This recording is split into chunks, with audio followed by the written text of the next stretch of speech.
division. Introducing to you firstly, boxing out of the blue corner, wearing the black coloured shorts. At the weight, he's scaled 11 stone, 11 pounds. He hails from the entertainment capital of the South region. Here is Liam Griffiths from Buckner Regis. And opposing him, boxing out of the red corner, wearing the white, grey and red coloured shorts. At the weight, he's scaled 11 stone, 8 pounds. His ring record thus far reads 6 contests, 4 wins, 2 defeats. He hails from London, now based out of Manchester, presenting Dr. Hitman Arthif Daniel. Timekeeper at the bell is Mr. Humphrey. John Latham from Bury is in charge of the action for 3-minute rounds.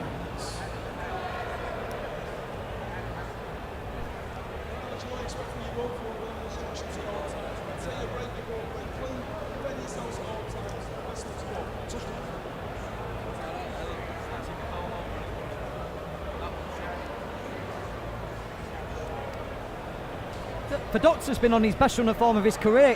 He looked really good last time out. You know, there's big improvements. He had a couple of defeats. One of them was a robbery. The other one he probably deserved to lose. But he came back and he avenged round one controversial defeat, and he looked really good last time. Yeah, Kieran Gray beat him. I don't think there was no argument with it. I know he wasn't very happy about the decision, but I don't think there was any argument there. But yeah, I watched an interview Lee Hogan did with him on VIP TV. And Lee put it well. He said, you're beginning to now look like a proper boxer. You know, you look like you've got a career. It looks like some pennies have finally dropped with Arthif. But also, you know, he's lucky through his job. He's been able to afford to travel the world, spend time in the Mayweather gym and months on end with Hedi Mustafa Muhammad. He's been around Amir Khan quite a bit. So, you know, he's made the most of the contacts he's got. I think with the improvements he's made, it's sort of like he's gone from being a dentist who also does boxing to now being a boxer who also is a dentist on the side. Yeah. And he made a very generous offer, didn't he, on the local news stations this week? I missed it. I knew he was on, yeah. Yeah, he says if ever, God forbid, he knocks an opponent's teeth out, he'll fix them for free. Yeah, because it's a moral obligation. I saw something of him after his last one of his wins, and it might have been against Liam, where he took him out for a curry after the fight. Took his opponents out for a meal afterwards.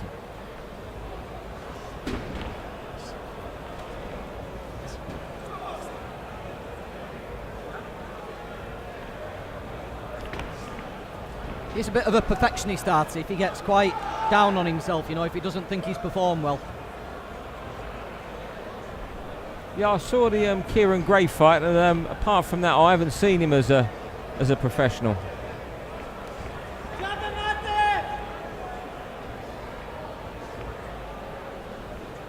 Trained by Lee Beard. Lee's stable's been pared down a little bit recently, hasn't he? Yeah, he's been unlucky. Jack Cattrall, I mean, I think Jordan Thompson, but I think always Haroon was sort of overseeing most of. But Jack Cattrall was a big loss. But you know, I mean, I don't know the ins and outs of what's gone on, but you can't, you know, deny the job that Lee had done with Jack Cattrall. Yeah.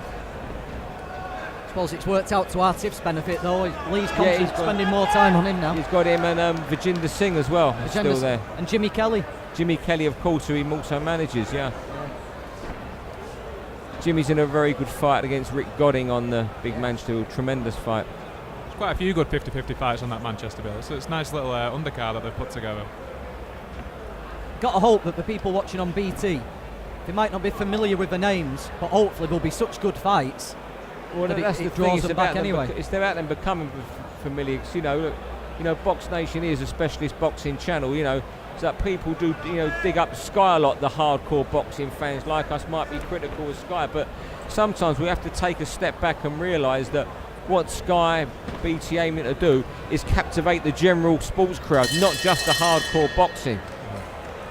And that's what a lot of hardcore fans don't see. That it's not a criticism of them. You know, so anyone who's protective of their sport, you know, when they have a go at the casuals, you know, this casual thing, I don't get involved in criticising, because you know what, some of those casuals become fans. It's doing the job what Sky and these channels like BT and ITV are doing. Everyone was a casual once. Absolutely. You know, I think there's a lot of inverted snobbery from some hardcore fans. Yeah. And it is fantastic if BT can draw a new audience of casuals, then I tell you ask the boxers if they'd like that. Of course they will, because it's getting their names known. So it's like the boxers that go on Sky. If casuals are getting attracted to them, fantastic. There does seem to be a type of fighter signing as well, doesn't Corners, there? 10 seconds. All good in front of a camera, all with an exciting style, all with a certain image. Yeah. Jordan, Seconds Zelfa, out. Leon. Round 2. You can see what we're aiming for. Yeah, I mean, they are. I mean, you can see the sort of guys that they're going to film. I think, Leon Woodstocker is someone that BT would take to. If you watched the film last night on the Bunce Boxing Hour, I knew a lot. I knew bits about his background, but nothing how staggering it was, and how that Unity Club was set up in 1996 by his coach after the trainer's brother was a victim of a knife crime and died. It's remarkable how many of these prospects, they do have such great stories to tell, some of the stuff that they have been through. I mean, as I say, you're noticing, it's one thing I noticed when I was on newspapers, which I was saying the other day to Chris McCann, I missed so much, the background stories you find, and you're like blown away by them, and even now there's more and more background, like the Leon Woodstock one's quite stunning. The Zelfa Barrett locally with his brother, there's so many great background stories in boxing, and hopefully when the Box Nation shows go on BT, BT viewers, call them the casuals, will warm to these guys and help them become household names. Well, that's what I noticed on Wednesday at that press conference. A lot of them did come across really well. Yeah. Jordan Thompson especially. He could have spoke for hours the way he was going on. And I think with that sort of BT Sky coverage, like John was just saying then, it's so important for boxers that they can project themselves. Well, you get him a chance to see a couple of them tonight on VIP Boxing. Anthony Leap made a big impression. Arthif Daniel trying to. I've always hated trampolines. They make me jump. Let's talk about other couple of things that are making the news at the moment. I was on with Colin Hart doing the Boxing Matters yesterday, Steve, and he came in off his long run-up when we were talking about Mayweather and McGregor. You know what? Look, what do you want me to say? Look. You're backing McGregor to win, aren't you, Steve? They can make a lot of money. It can end any second of any round Mayweather decides. Look, who knows? Mayweather, the way the pay-per-view works in America, Mayweather could be on a share of how many advertising breaks there are. He could make it last, but he might not be able to keep him up. Look, Conor McGregor is a fantastic personality character. He's like some of these wrestlers with a personality. There's a guy my kids watch who I watched him the other day on the mic, Chris Jericho. Fantastic personality character, brilliant at MMA, and it could end the same way as it was if Mayweather met him in an MMA match. Look, they're going to make a lot of money, but does it do boxing any good? No, I don't think it does either sport any good. Yeah, I'm not sure who it does good apart from Mayweather and McGregor. And Mayweather's about money, and if it can, and if they can generate the money to do it, they'll do it. But should McGregor even be given a boxing license to fight Floyd Mayweather? That's what I was wondering. How can it ever possibly be sanctioned? No, would it have to be under some kind of exhibition rule? Because you'd be. Liam Griffiths just getting a bit of a stern warning there. And a point deduction. I think he was a bit annoyed by an infringement Arthif had committed a little bit earlier in the round. He wasn't happy about the point deduction. I think I saw someone describe the fight on Twitter the other day, and I can't think who it was on Twitter. It's a fantastic line, and it was saying it's the equivalent of putting a shark to fight on ice. One of them. I mean, how are they even going to sell the fight? How can people watch it think that McGregor will win? It's like how Steve just said, if they had the fight, if it was an MMA bout, McGregor would win. If it was a boxing bout, Floyd would win. But it's just, how are they going to sell it? How is people going to tune in thinking Conor can win? I mean, well, also the licensing comes in. So you're virtually saying someone who's had a limited amateur background in Ireland, in Dublin, they wouldn't even win an Irish champion. He wouldn't even get to an ABA semi-final, and that's not a knock on Conor McGregor. He's fantastic at MMA. He's helped that sport's image, and he's helped it become a big sport so much. So I don't want to be seen as an attack on McGregor, but would you let someone who couldn't win an ABA semi-final go straight into a fight with Floyd Mayweather? I just want, would it have to be under some kind of special exhibition rules? I don't know. I mean, I don't know what they're trying to make it as or what, but You know what? If a casino's going to put up the money and guarantee it, they can make the fight. Money talks, doesn't it? WBC will invent a special belt. 89.95 pay-per-view.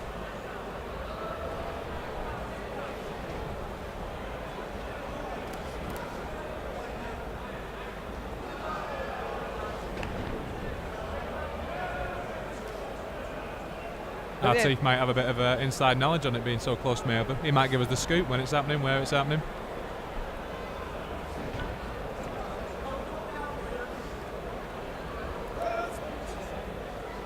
Struggling a bit to get anything clean off here, isn't he, Arthif? Yeah. You have to wonder as well what the late change opponent's done for him. You know, when you're expecting someone else and then you do get a change. Yeah, Danny Little, I mean, he doesn't win a lot, but he is quite a tough kid, always comes and leaves it all in there. It was quite an interesting fight, but I think there was some sort of issue with his medical at the Ball yesterday, and, you know, the Ball don't work Saturdays, even though boxing carries on a Saturday. The boxing Ball to control, they are 9 till 5. At least Arthif's still got his 6-rounder, though. He's been building up to this. So he did manage to dig an opponent out on 24 hours' notice who was willing to do 6 with Arthif. I'm not sure, was it 4 or 6 before last time they boxed? It was 4, I think this is his first 6th.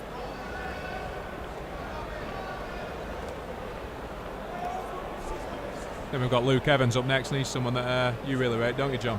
Yeah, I like Luke a lot. I've seen mainly base how good I think he could be, not from his performances in the ring. I think the last time out was the best I've seen him, but I think you get a good idea of these young kids when you see him in the gym sparring.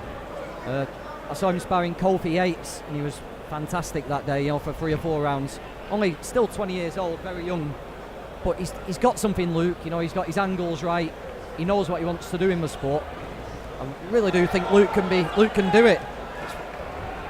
You hear that a lot, don't you? Know, people who are inspiring can look $1 million. I mean, it's just about transitioning it and getting it in the ring as well. And you get fighters who are inspiring, look terrible, and get in the ring and they can turn it. Oh, I'll be honest. If you watch Derry Matthews at inspiring, you wouldn't have you wouldn't think at all. You know, who's this in the take up the head guard? It's Derry Matthews. Yeah. You know, I'm told, I've never seen him spar. I'm told George Groves, another fighter who in the ring can do it, doesn't look great in sparring, but again, I've never seen him. I've seen Derry. I was talking to Derry last week. He'd been over sparring with Oscar Valdez. Yeah, I've heard about that. I was in Scotland on Thursday and I was speaking to Jamie Conlon about it, and he said just watching him, he goes, you know, he wasn't sold him before he went there, and he went out there and he said watching him, he's complete fighter. He goes, he is the one who's going to rule that division. And I know Derry, I haven't spoke to Derry, but I know he was absolutely bowled over by him. He was, yeah. I couldn't believe it. 10 seconds. He actually said he was 10 pounds heavier than Derry. So Valdez is a featherweight. Seconds walking out around. for your 4th and final round. He was short. He was shorter than Derry, but he was 10 pounds heavier. They won't let him spar Michael Conlon at the moment because he's too big for Michael. Yeah. So it's phenomenal weight cut. Featherweights to lightweights. I mean, I remember a couple of years ago, 2.5 years ago, and I can't think who the champions were then, and we were talking, and there was bantamweights all the thing, and we were saying, well, up at featherweight at the moment, it isn't the most entertaining, and suddenly it's become a hotbed. Yeah. That and the lightweight division. And super featherweights with Lomachenko and Farmer, Javonta Davis. Javonta Davis, I think he's going to fight Liam Walsh. He's going to go to purse bids. Yeah, I believe Liam was preparing for it. He's looking for sparring for Javonta. It's not the easiest task in the world, is it? He's one of those fighters, Davis. I just saw him that once when he won the title. And how do you spar for someone like that? You're not going to get that sort of sparring. Perhaps if you went to American gyms, you might find it. But I think he's out in Tenerife training at the moment, Liam. You're trying to make a name for yourself on the world stage. I think Javonta Davis just showed what you've got to do. That was a phenomenal performance that he put in. Been speaking to spoke to Javonta for probably a couple of years now. You might know him, Steve. Lauren Schvotkin, the guy over in America in the DC area. No, you know what? I don't know too many. I know a few people around New York. I don't know anyone in DC. Everyone I know is on the West Coast and on the East Coast it's just New York. I'm not up with. But he's been raving about him for 2 Really? years. I've been speaking to him and he said, watch out, he's going to do it. He's going to be the one. He's going to be the one. And I think they worried a little bit that Floyd was going to try and take him away and change him. But Gervonta put his foot down and kept his old coach and stayed in DC. So it shows that he has got, rather than just being tempted by the money and the fame, he has decided to stay. How long has he been with Mayweather for, John? It's been coming up to about 2 or 3 years now. Because I've been going to these fights in America and you're getting all these Mayweather kids stuffed on these Las Vegas undercards, and frankly some of them aren't particularly good. Yeah. They're getting stuffed on them. This kid's been nowhere to be seen on them. Yeah, he's been... First time I spoke to him, he was here, there and everywhere in the nothing states over on the East Coast, the Carolinas and the Pennsylvanias and things. But he's just appeared from nowhere. I think Floyd did put him on the back burner for a little while, just to try and teach him a lesson. I think he was getting a little bit big-headed. Yeah, but Floyd banished him for a bit. Floyd does like these fighters also wrap themselves around that gym. Yeah. You hang around that gym. I think Floyd I know Ashley Fearfame really well. Socially as well. And he said the things Floyd has done for him over there to help him is nothing short of amazing. And he's brought him back after losses. After 2 or 3 losses, he's brought him back. Fantastic. I remember seeing Fearfame lose his British title to Darren Hamilton. I know. You know what? I'm not saying Ashley's the greatest, but he went off to America by himself, had nothing. Yeah. Just went over there with his case and landed at that gym. There we go. Arthif Daniel completes 4. He didn't find an opponent willing to do 6. Liam obviously insisted on it being 4 rounds. But it's people like Liam Griffiths that make the sport work, isn't it? He always gives it a Ladies go. and gentlemen, after 4 rounds of boxing, referee John Latham has scored this contest 40 points to 36 points for your winner. Now on a fine winning run, Arthif Daniel. And your appreciation, please, for Liam Griffiths. Hi, Doctor. You okay? Yeah, good, my friend.